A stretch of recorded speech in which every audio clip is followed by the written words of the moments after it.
Welcome to episode 12 of Radio Omnicor. I'm your host, Colleen McClintock, and today I'm joined in studio by Hilton Rudnick.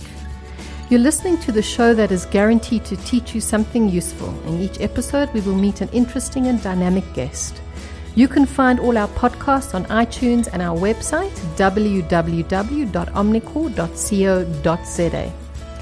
In our episode today, we shine the spotlight on a hugely successful Dennis Zietsman. He was appointed as Deputy Group Chairman of Servest in 2011. Servest is a leading facilities management group that is really a household name to most of us. Dennis is a chartered accountant and co-founded the Servest Group in 1997 with Kenton Fine, and is the Vice President of the Johannesburg Chamber of Commerce and Industry. This group employs in excess of 50,000 people with $1 billion turnover across operations globally. This episode is guaranteed to motivate and challenge and get you out your comfort zone.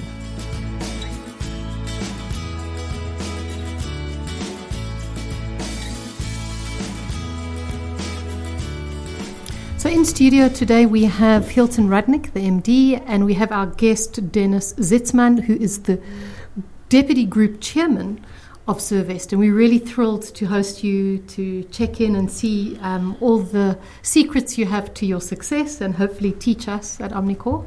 So welcome, Dennis. Thank you. Thanks for having me. It's really an honor to host you. And maybe you can just start off with telling us a little bit about how you find yourself all these years later with such a huge staff complement. I think it's around 50,000 people in your group. You've evolved through many different businesses. Tell us a little bit about your journey. Yeah, we have roughly 51,000 people in the group, based in Africa, but predominantly in South Africa and in the UK. So we have, it's pretty much almost a 50-50 split in terms of labour size. And it has been a very exciting journey. Our journey will be 20 years old next April. So it's by no means an overnight success, and it's there's been a lot of hard work, but there's been a lot of fun along the way as well. Did you think it was going to end up such a massive venture? We always had big ideas. So, and it's very difficult to try and forecast where you will be in 20 years' time. But I think it probably has exceeded our expectations. And we've still got a lot of legs left in terms of the growth of the business. So it's by no means sort of plateauing. We keep growing and we kind of forecasting the next 10 to 15 years. Wow. So with that huge staff complement, it brings with it a lot of complexity and leadership challenges. How do you manage as a leadership in the executive? What are your values and your competencies that you drive from a leadership point of view? Yeah, the probably one of our biggest strengths that we've built through the years is managing people. And we're in industries where it is sometimes quite difficult to get engagement of employees, because we're in very tough industries. We in South Africa, for example, we're in the security industry, and we have quite a few employees in the security industry. And as you know, in South Africa, in the security industry, it is extremely, extremely tough to work in that industry. We also have a lot of cleaning operatives, and we have a lot of garden technicians as well. So the work is hard work. It's often back-breaking work. We're a 24/7, 365 business because stuff doesn't stop, especially on the security side. On the cleaning side and the gardening side, you can manage things a bit better, but security is definitely works the whole year round and round the clock. So just to come back, the engagement in and with that kind of work is difficult, and we try different things. Some things work, some things don't work. But what we've found is that if we communicate our vision and our values from the top to the next level, ensure they understand it and they can communicate. Sometimes it works, sometimes it doesn't, because there's a lot of dilution. The more levels you have, the more dilution. But we try our best, and sometimes, as I say, sometimes we succeed, sometimes we don't. Mm-hmm. But what we believe is that if we develop our leaders and give them the proper tools, hopefully they can carry on with the story and. Okay, so Dennis, I'm interested in your conversation around the kind of growth of the business. So you say, 20 years sounds to me a remarkably short time to build up such a massive. Not that headcount is the only variable in the equation, but you say that you started with big ideas. Maybe you can just tell us about what was it when it started and how did you scale it? So when we started the business, we quite liked the business model that we have, which is predictable income or annuity income. So we have a service or services. We have a range of services that we offer. We have long-term contracts, and our contracts run anything from 12 months to our longest contract is 24 years. But on average, we kind of running at about 3 years. So that gives us a lot of predictability in terms of what the income's going to be, what the cash is going to be, and gives us line of sight to plan for the future.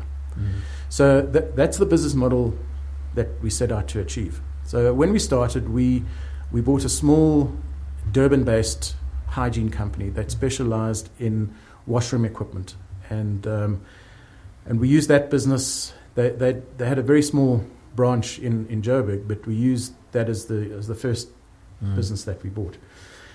We also realized that for us to grow and have the range of services that we needed would take us a very long time if we started each business ourselves. So we said, okay, what we'll do is we'll have a platform where we'll acquire businesses in each of the different services. So, for example, we said, okay, we want cleaning services. So we bought a cleaning business where we quite liked the person that owned and ran the business, and they would be our jockey to expand our cleaning business. Then we bought a security business with the same kind of thinking. And we would give them the support and provide the capital for them to make acquisitions and to grow their businesses. So when we set out, we had limited access to capital. We approached the banks. The banks weren't that keen because we were a startup. So we said, okay, if we can convince enough people that owned businesses and we can sell them the vision and we can convince them to come with us, we could probably list the company and raise capital on the stock exchange. So that's what we did. So we sold this dream to a whole bunch of entrepreneurs, and there were about probably 8 or 9 companies initially, and we said to them, when we list, one day when we list, but we did give them a time frame. We said, we're going to list in the next kind of 6 to 12 months. Sure. We will give you shares in the business, and we will also give you cash.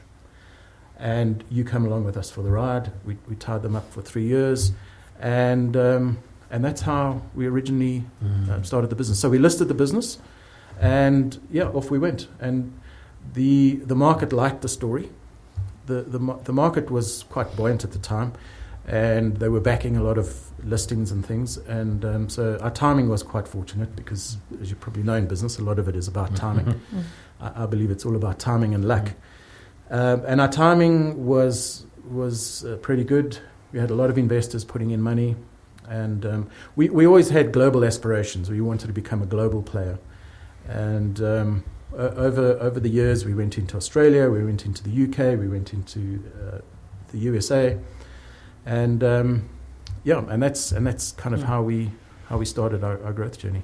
So I'm correct me if I'm wrong, but you then delisted. You currently you did delist. Is that just around the fact that you had enough capital, or what was the change in?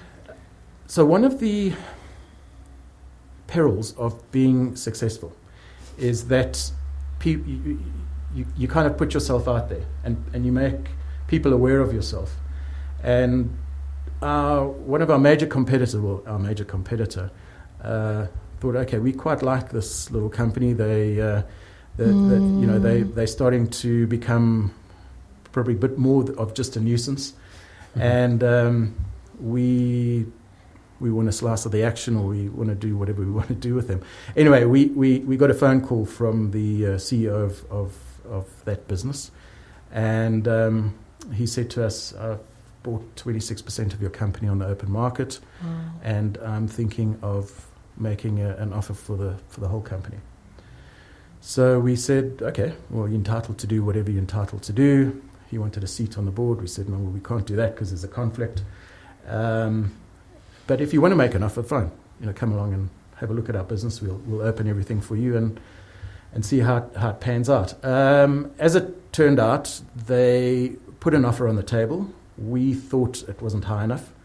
We said, we think we're worth more than that. You're trying to rip our shareholders off. And they said, well, if you think you can do better, do better.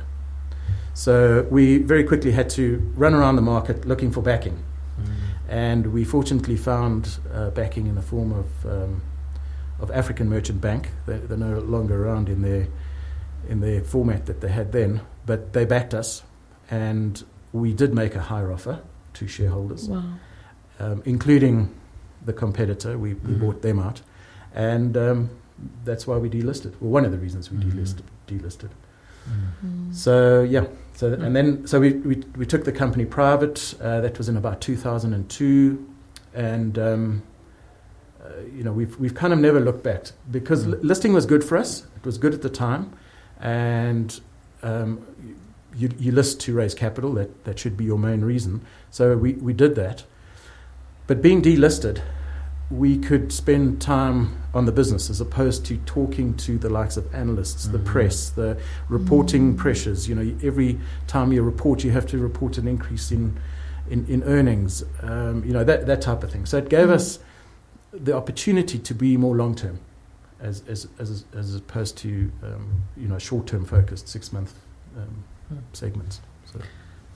So when you describe that, and you talk about the kind of the going out and doing acquisitions, and it takes, when I hear it, and I think that there's a lot of people with startups and probably nascent entrepreneurs listening to this,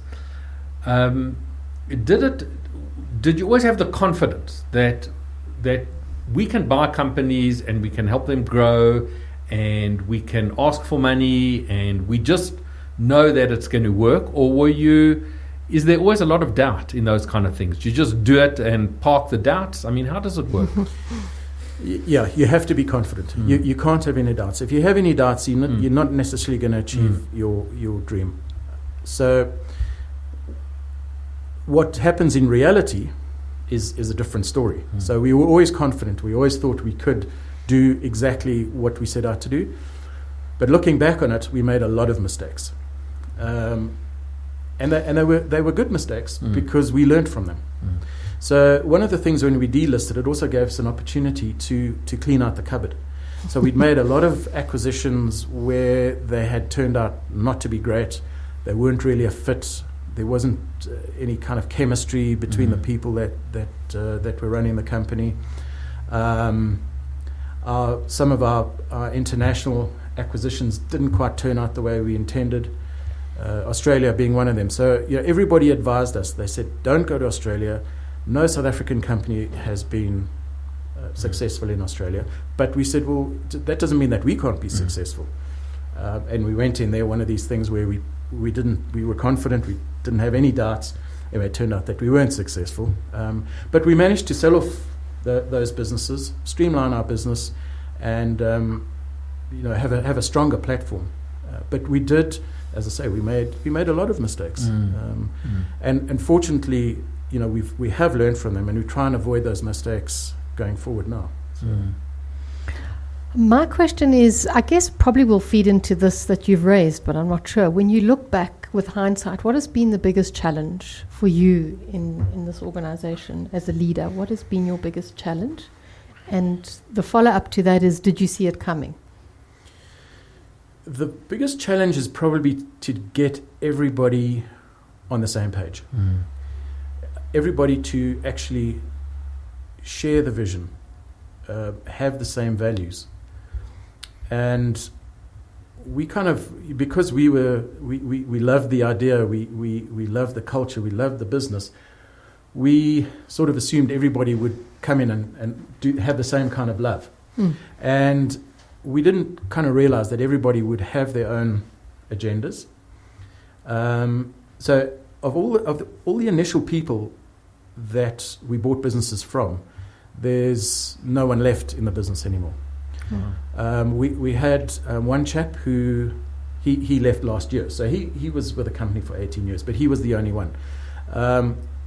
So the one thing is convincing an entrepreneur that they should try and corporatize themselves. So that was one of the struggles that we had. And the other thing was we ran the business. Each service line was a separate kind of business on its own. It wasn't a separate company, it was a division.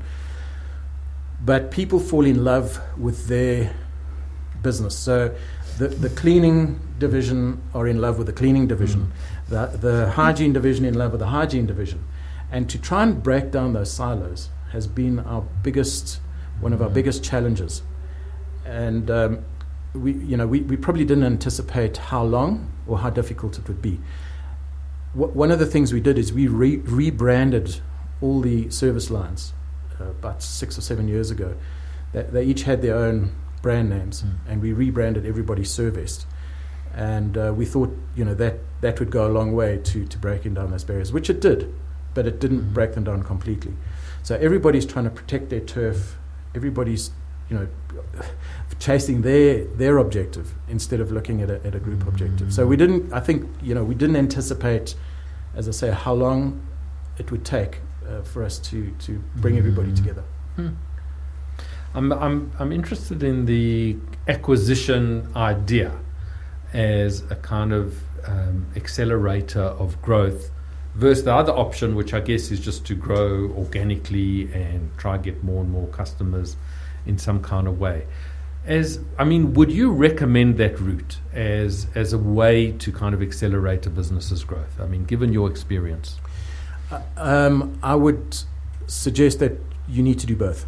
So you need to do it through acquisition and through organic growth. Because if you're just acquiring, I don't think you know what's going on in your business, because you'll be acquiring something, and why are you making that acquisition? Are you making it just purely for the contracts that you're buying? Are you buying management? Are you buying leadership? Are you buying market share? What are you doing it for? And you need to kind of monitor those contracts that you're buying to make sure that you are always going to lose a portion, but to make sure that you don't lose more than you're buying. But also, there's access to capital is an issue. So if you don't have access to capital, how are you going to grow? You can only grow through organic growth.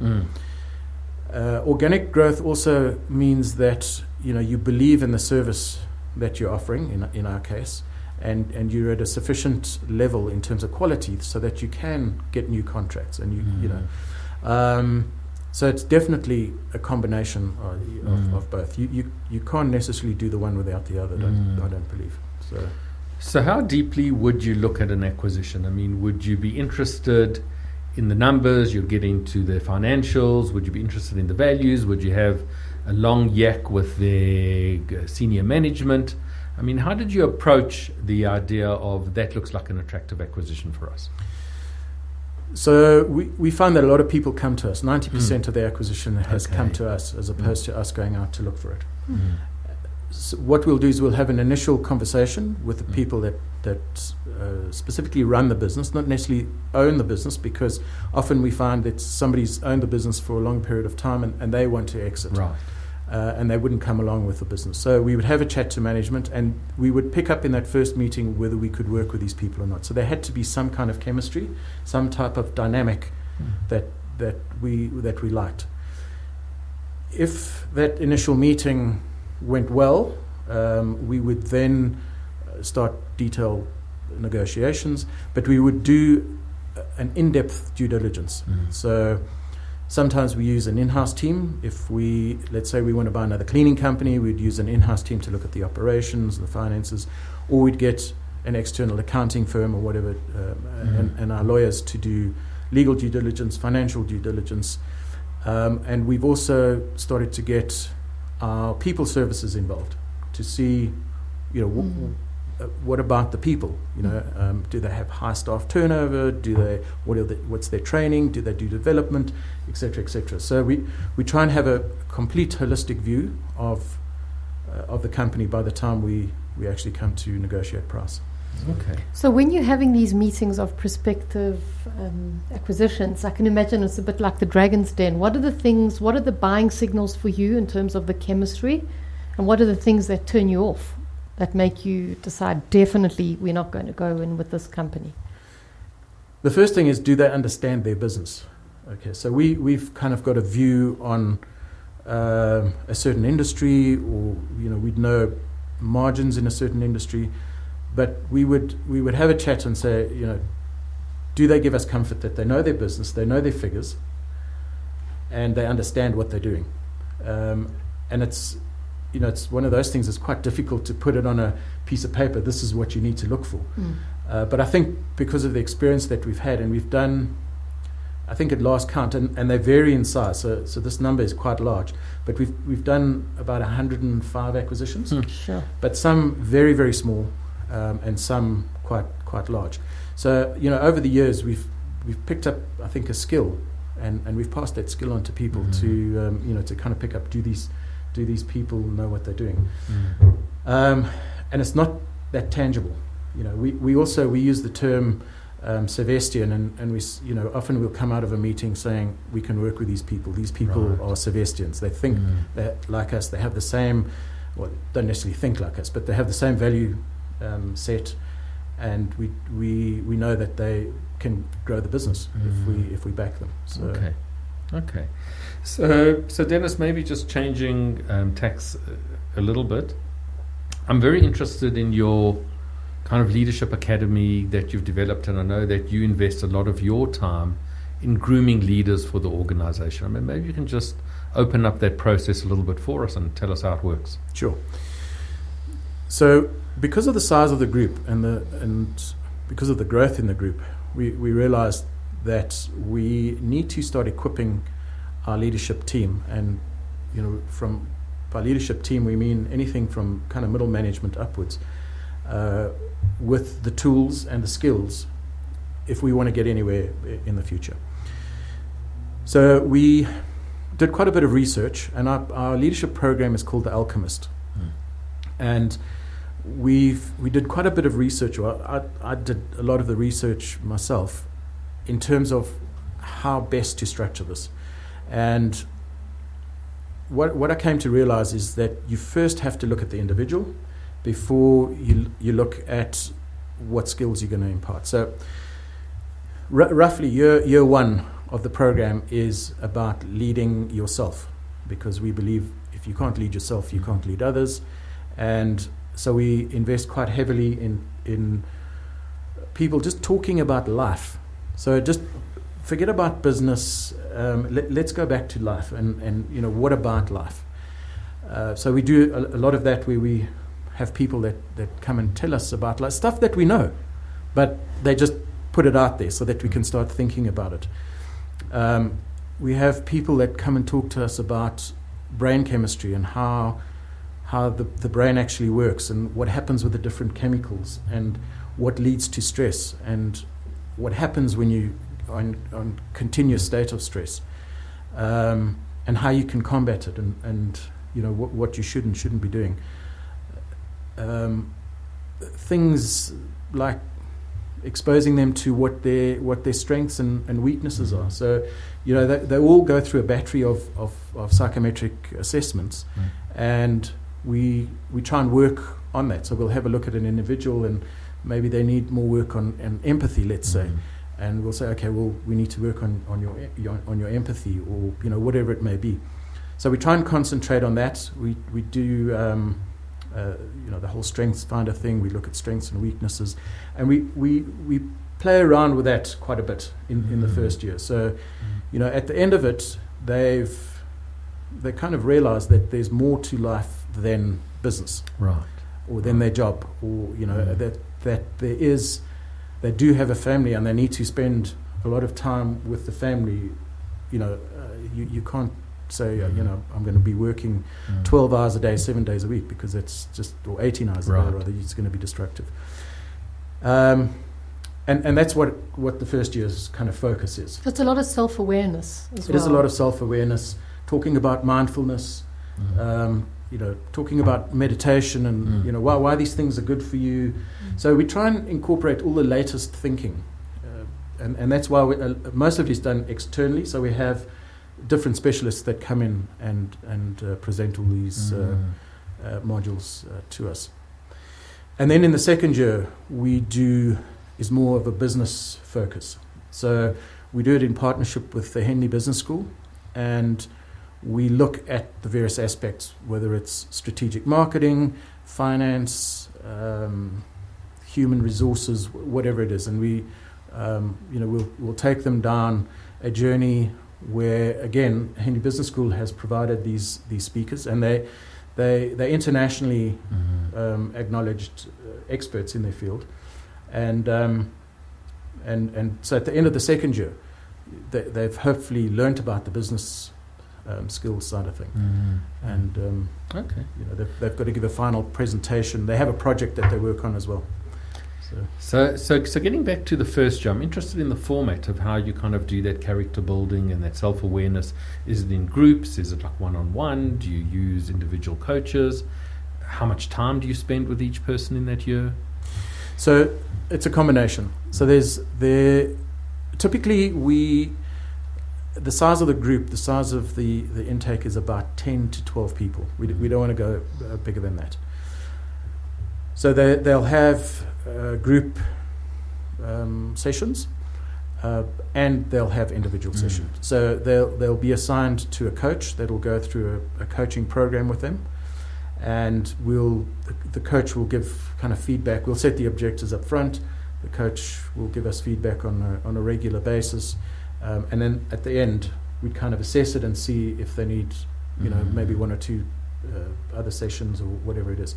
So the psychometric side as well, the psychologist will sit down with them and go through in detail what it means, what all this information they have in front of them means, and how they can, if they want to change any of it, how best to change it. So it is a combination of both. Okay. Yeah. Okay. So I like what you're saying. It's really good that it's measured and it's monitored, and you're using the experts that you're using. And maybe a segue into the next question for you is do you have a mentor? And when you look back in your career, who was that standout person who helped you make sense of your own self-awareness and stuff that you needed to learn? I don't think there was any one particular person that that will stand out as my mentor. There've been people along my journey, whether it's been a superior. At Servest, my partner Kenton Fine. There's kind of, we've been mentoring each other, really. Right. So Kenton has a skill set. I have a skill set, and they're totally different. And I think that's why it's worked. And we've kind of mentored each other and coached each other, and we've been an ear or an advice giver to each other. So it's as I say, there's not been in my life one single person that's stood out. Do you still fly economy class? Who told you to ask that question? No, I just read that it was a value for the leadership because just in terms of cost saving. So if So domestically, we only do economy, and internationally that is the policy. So the company will pay for your economy ticket. If you choose to upgrade at your expense to premium economy or business class or first class or whatever it is, that's your choice. Right. And we make that very clear. So everybody knows, if they see somebody flying in premium economy, that they've paid to actually get there, or they've used their miles to upgrade or whatever it is. But yeah, we definitely, that is our policy. So Dennis, in arranging this podcast, we obviously invite quite a few people on, and we get varying responses. And your response was just, so generous. You're going to come. You hardly even in South Africa. You're so busy. You agree to it. So it's just so impressive to me that, at your level and how busy you are, you have such humility and you're open. How do you guard your availability in terms of meetings and managing your times? How do you know when to say yes and no to things? Or you just always just a nice guy and you agree to stuff? Time is, in my opinion, your most valuable asset, because once you've spent it, you can't buy more time. So managing your time is extremely, extremely important. I saw a clip, a 90-second clip on the internet, where this chap was interviewing Warren Buffett and Bill Gates. And they were going through Warren Buffett's diary. And Bill Gates was astounded that there were these big gaps in Buffett's diary where he had nothing. So for a whole week there would be no entries. And Bill Gates was saying, he thought that in order to be productive, you need to fill your whole day plus. And Buffett was saying, well, it's not about that. And he was talking about time and using your time wisely, and you need time to reflect, you need time to read, you need time to do, all of these kind of things. And the clip kind of ended there, so he didn't offer any wisdom about how you say no. Right. But I've always kind of managed my time, and I'm fortunate because from a business point of view, we've handed over a lot of the stuff to the next level, next generation, basically. And I can do stuff that I want to do, and I can do stuff that I like. And other people do stuff that they have to do. So I think I am in a fortunate position because I can choose what I do and what I don't do. But it's the other thing is I like sharing. I like I think it's criminal if you have all this knowledge in your head and all this experience and you're not sharing it because who's going to benefit? I'm not saying that I'm a Warren Buffett and but if somebody picks up something from me chatting to them, well, that's fantastic. And I think that's around leaving your legacy, which is where you're at this point. Yeah. I mean, I think just in terms of that, I'm fascinated in what you do every day. So how does a typical day look for you? So I don't go into the office. So that's a start. I have a home office. I go into the office probably once a month for a couple of days. We have a board meeting. We have other meetings. If I'm needed at meetings, I'll kind of go along. But I try not to look at my emails until I've done what I need to do in the morning. So I take my daughter to school. I'll come back.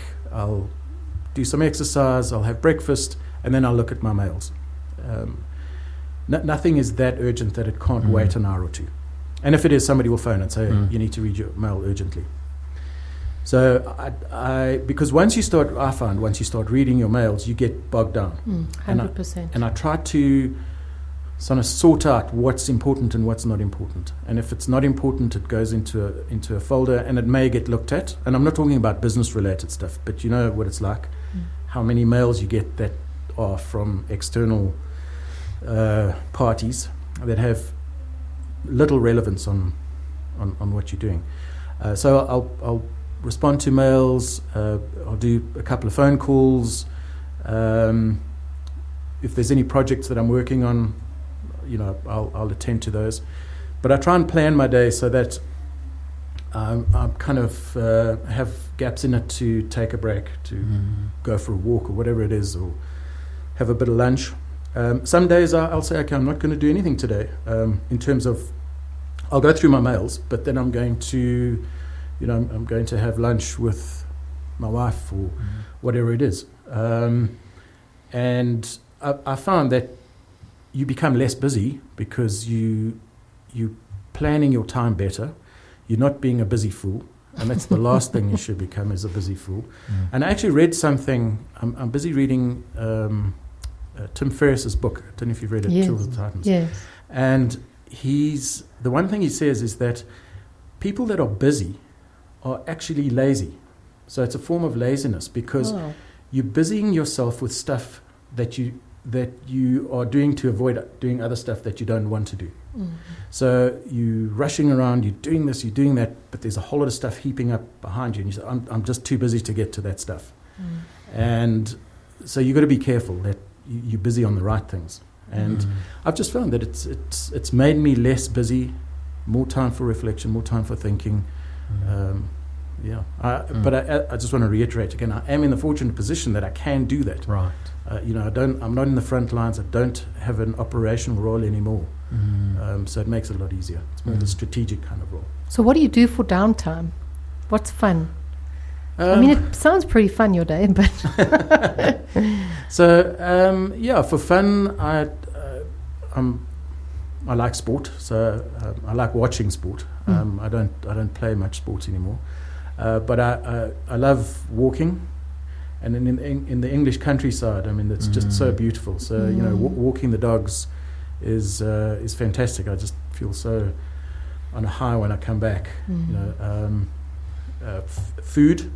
I'm a big foodie, so that's why lunch is important to me. And I try new restaurants, new types of food. A lot of people recommend stuff to me, and music. So music's a very important part of my life. I'm not the musician in the family. My wife is. My wife uses voice, plays the piano, plays the saxophone. Wow. And mine is more kind of listening and reading up, and than actually playing. So I know we're jumping around a little bit with topics, and I want to get back to the leadership thing. And when you're sizing up a leader, or when you're deciding, maybe with an acquisition about the chemistry, what are the kind of attributes that you're looking for in the leader? I mean, and maybe the question is really more general. In terms of contemporary leadership, I mean, what do you see as the kind of pivotal characteristics that are essential for effective leadership? There's got to be a passion or a drive. There's got to be that flame that the person has about what they do. If they have that passion about their business, then that's an essential. They also need to be open and transparent. So however you like to refer to it, whether it's honesty or integrity or whatever it is, but they need to be. They need to be able to look you in the eyes, and you need to be able to look them in the eyes, and that you're getting the right story. So I mean and I think those are the two values that we really look for. And there may be some kind of sub values. Somebody that they need to take accountability or responsibility for what they do. So if they make mistakes, in our organization, you can make mistakes. You don't get punished for mistakes, okay, as long as you're learning from it. If you make the same mistake over and over, obviously, but as long as you're learning from the mistake. So we want people to take accountability even though they've made a mistake, and we want them to learn from their mistakes. So that whole accountability comes in, and yes, I screwed up, but I fixed it, kind of thing. So then what do you, maybe it's the same question just in a different way, but what do you see as getting in the way of good leadership?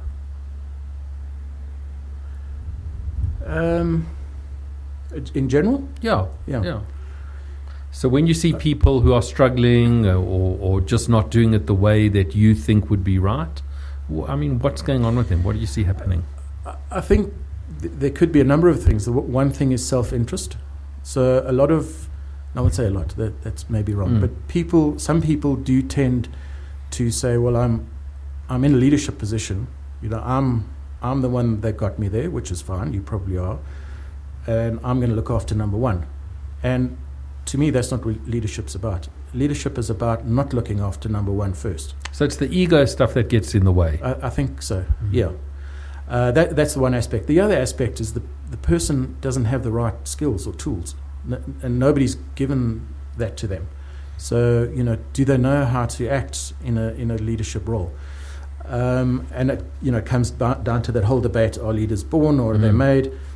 Leaders are made. They develop their skills over time. They develop their skills by looking at other people, and so there's that aspect as well. That maybe they haven't been given the skills, and maybe that gets confused for ego.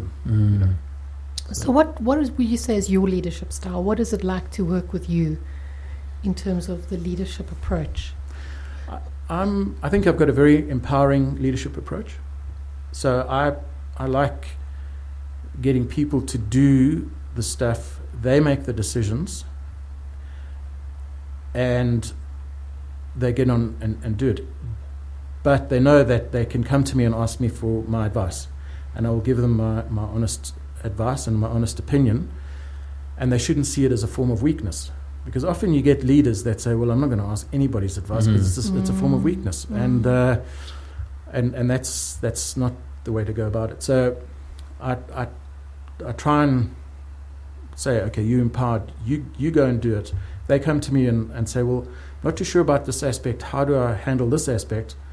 I'll say, well, what do you think? What do you think how do you think? So, putting the ball back in their court. So almost like the whole, coaching kind of process, where you're getting them to think about the solution.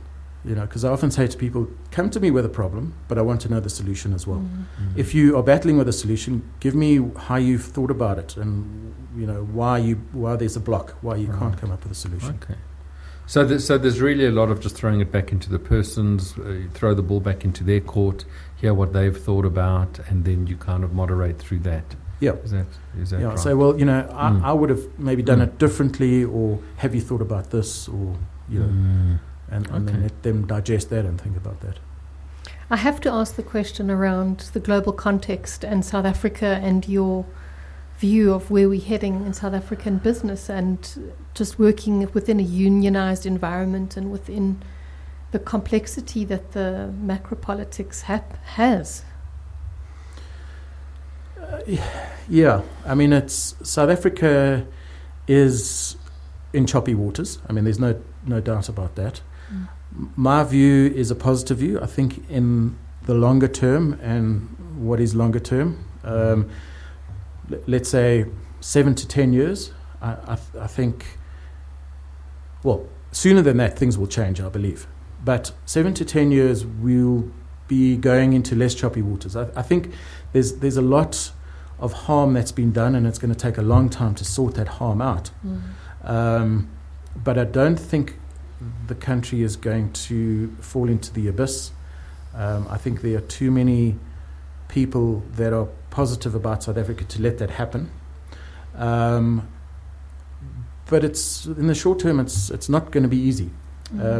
So in terms of the unions, we don't mind the unions, because we are negotiating with.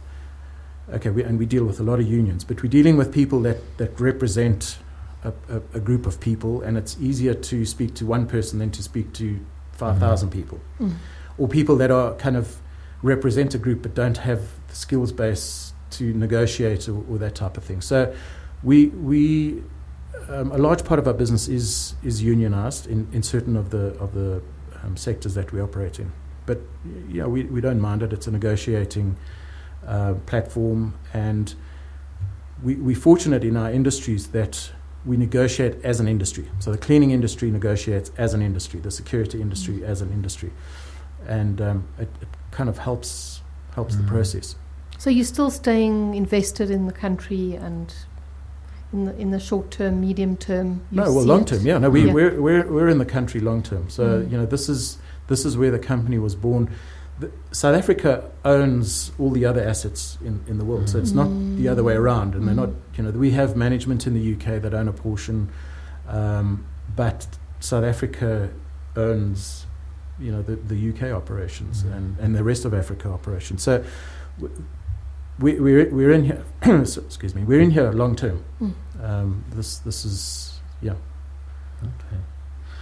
I'm interested in the kind of models that you use in terms of your business. So I know you have a lot of blue collar workers, and you do a lot of I don't know what it would be called, groundwork in businesses and facilities and that kind of stuff. Has tech played a role in any way in changing parts of the business? Does your business embrace tech? Do you see things moving along in a different way? Tech is becoming more and more important in our industry.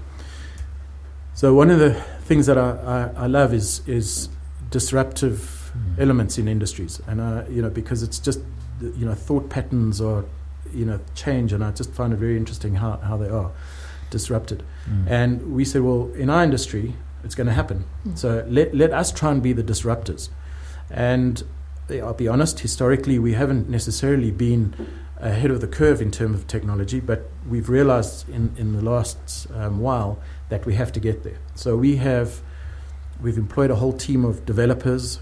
We're in negotiation with some tech companies, and we are looking at ways of operating more from a tech-savvy point of view, but also from our clients. So we're taking a view from our clients. What would our clients like? If you go into a facility, and these are simple things. These aren't rocket science type of things. But you drive in at the gate, and my mobile phone will, there'll be a message saying, welcome to Omnicor. Right. Please can you park in bay number 4, and then please can you proceed to reception where somebody will meet you. Investec does that. Yeah. They do. You go into a meeting and they say, okay, you're in whatever the meeting room is, and if you walk into the wrong meeting room, you get a message saying, are you sure you should be here? Right. That's a bit freaky, they're watching you. Yeah. So it's that type of thing. Scheduling for our operatives. You're supposed to be this floor. You're supposed to be working on this floor. What are you doing on the 3rd floor? Are you sure you're in the right area? So it's all kind of friendly stuff. It's creepy, but it's friendly. But notifying a site supervisor or whatever that there's going to be they're going to be 3 people short today. They need to kind of make a plan and get some temporary staff in or whatever it may be. So we believe that tech is going to play an increasingly bigger role in our industry. Fascinating. Okay. Well, I have a question around when you look at people, Omnicor included, small businesses, what are the obvious mistakes that small businesses or entrepreneurs make that keep them back? Possibly that their ideas aren't big enough. Because, it comes back to that cliche about, aiming for the stars and reaching the moon or whatever it is. You've got to think big. You've got to dream big. You've got to say, okay, this is where I want to be. And hopefully if I get half the way or 3/4 of the way there, it's, it's kind of exceeded my expectation. Generally. Some people are specialists and they want to be a small business.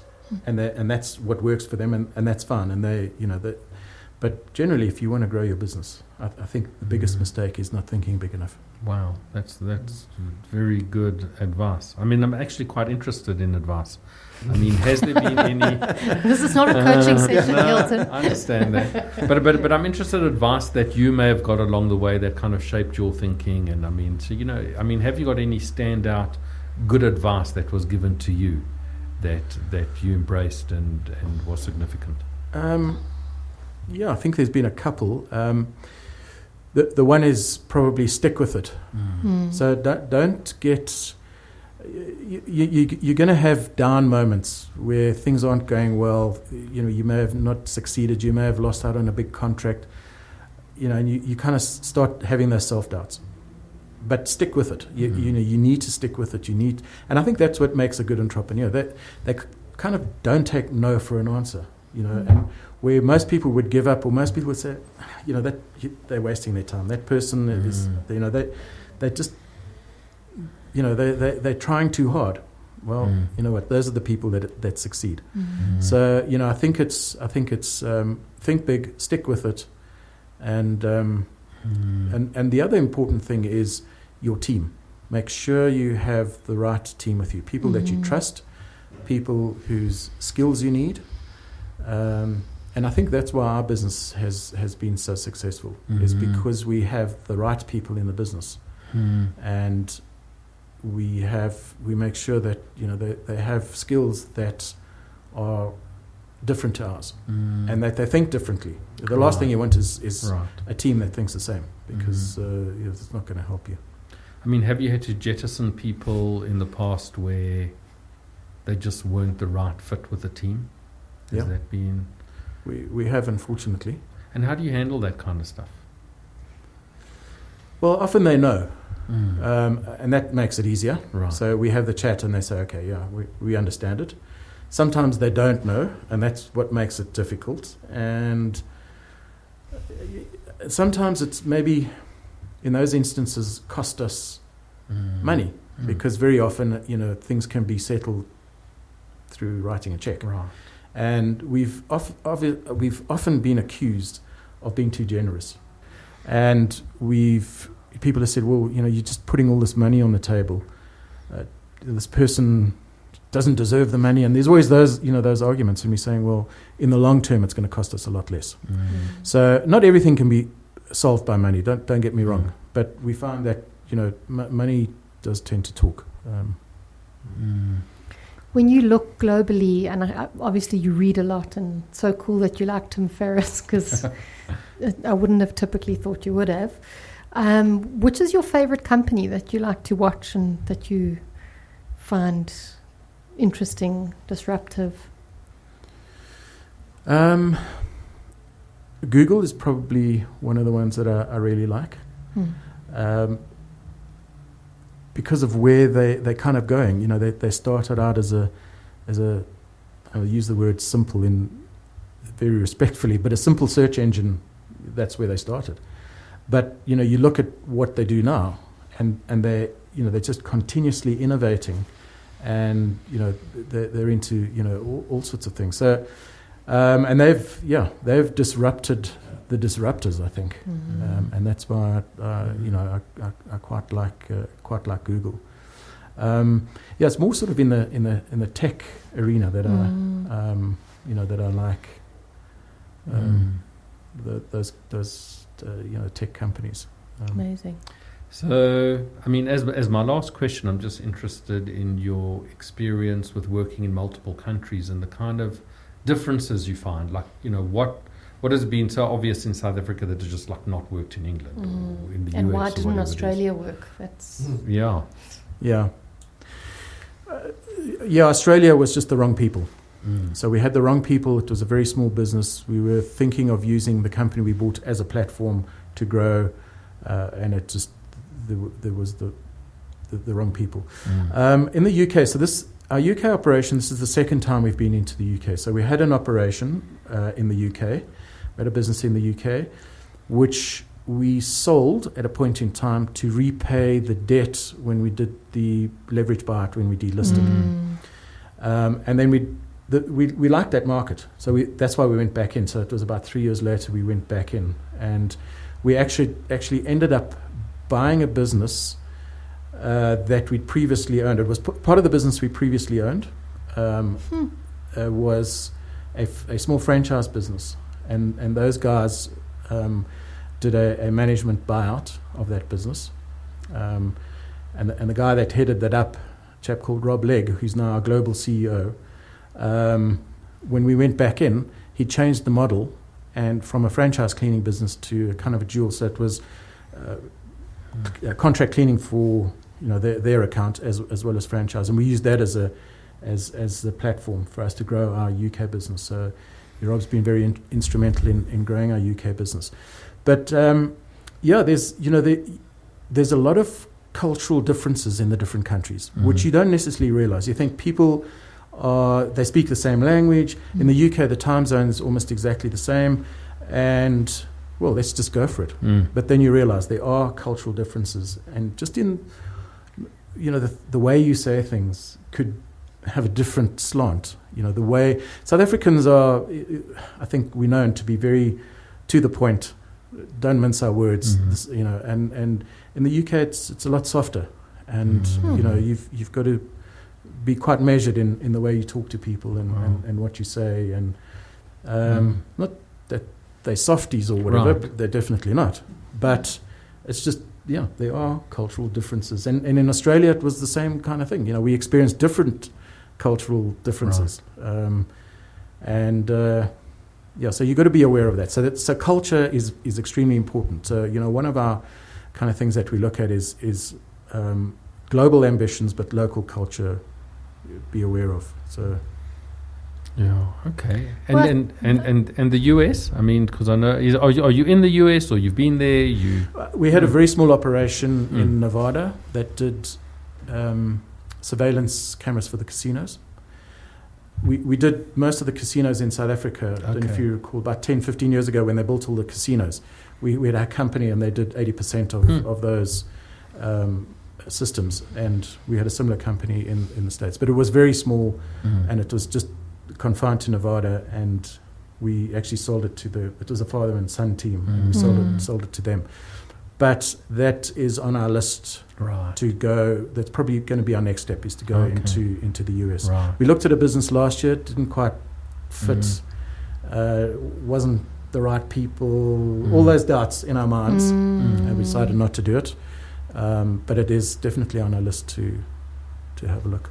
And is the idea to get to get like a foothold in, like, would you target a small business just to kind of learn what's going on, or would you go like for the big kill and choose a main player over there? We'd probably go smaller, less risky. We'd put one thing that we've learned is you put your own people in. If you're going into different geography, you put your own people in that you trust, that know what's going on there. So we'd put somebody in there, and they would kind of help run the business. We're not going to replace the CEO or whatever, but we put somebody in there, probably on the finance side, and we've got a young chap Daniel Dixon, who kind of heads up our M&A side now, and he'd be looking at those geographies, and we made a major acquisition in Scotland last year, and he's kind of spent 6 months of his life up in Scotland just settling the business down and trying to integrate it. It's all about integration, and that's probably what we do. But it would and because the US market is so big, it would just be a region that we start off, and a medium-sized company. Okay. Well, I think that's a great place to put a full stop. Thank you so much, Dennis. It's been fascinating. I know Hilton is dying to ask you more questions, so am I. And really been an honor and privilege. I think we've all learned a lot in the room. And thank you so much for visiting, and maybe you'll pop past when you come back to South Africa. I definitely will. Thanks for having me. It's been great. Thanks, Dennis.